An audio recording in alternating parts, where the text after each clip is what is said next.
So for this video, we're going to be talking about how obviously the body has weight, but our brain and our reaction to that weight isn't always accurate, especially when we've acquired some weakness or injuries or just something that's creating an asymmetry in the body. And then there's also this. We have internal tension or tightness that sometimes interferes with the mechanism of detecting how much resistance there is.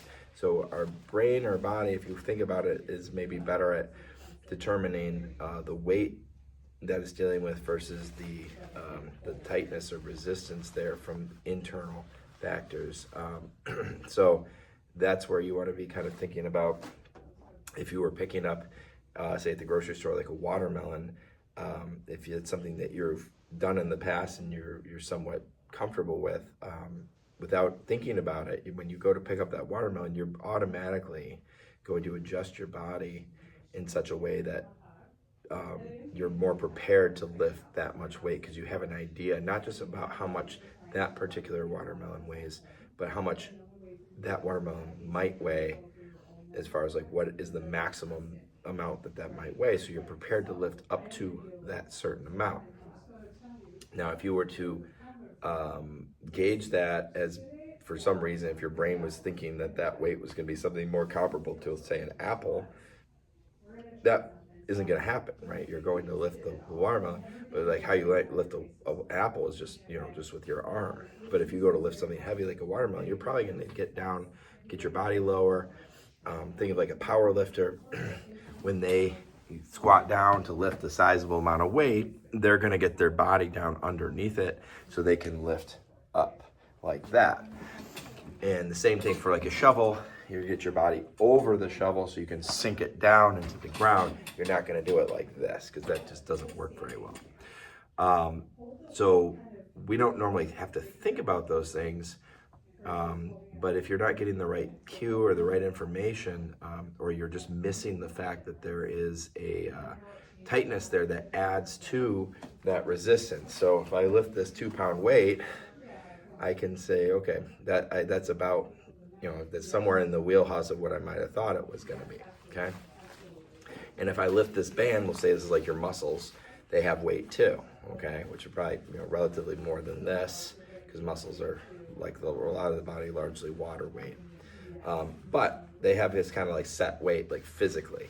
But if the muscle is tight, and it's tight in a way that's working against the direction you're trying to move, now all of a sudden that weight, that is nothing compared to how much resistance I'm getting from the band now that it's not moving, right? Versus if it's, loose like that. So that's the thing that you really want to be very mindful of, because oftentimes your weaker side is also your tighter side.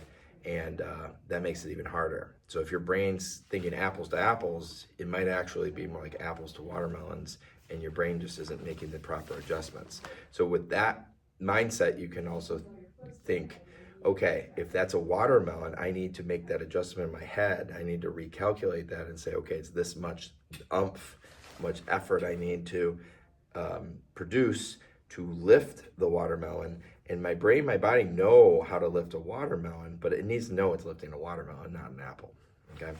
So if I have this weight here and I shift over, and I'm gonna tuck in my hip, you can't see it, it's out of frame here, but tuck that back, piston it in, and then I go to lift that, right? I wanna gauge how much. I know this is only 2 pounds because it's right on the weight, it says it. And if I go to the other side here and say that one feels heavier, well, it's probably not that got heavier there. It's that, it's the internal tightness and maybe some weakness too. But the odds are you've got some tightness in there your brain's probably not accounting for. So what do we do? So we have to think, okay, well, I know that's harder and it's apples to apples kind of with the weight, but it feels like a watermelon over here. So maybe I'm not giving enough effort to overcome gravity plus tightness. So I need to fill in that. I need to convert the tightness into the effort, into weight, basically, to add the weight to fill in that gap.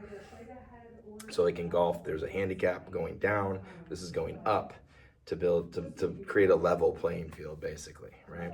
So I need to think watermelon here, apple here, same effect, right? Watermelon, apple, right? Or whatever bridges that gap. And that's where you can also, with your posture, imagine, say you're wearing a weighted vest or a vest you can add weights to.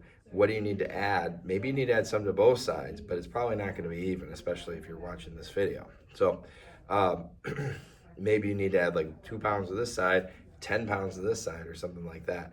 So that's where you can kind of balance the scale once you kind of have a sense of how much it requires.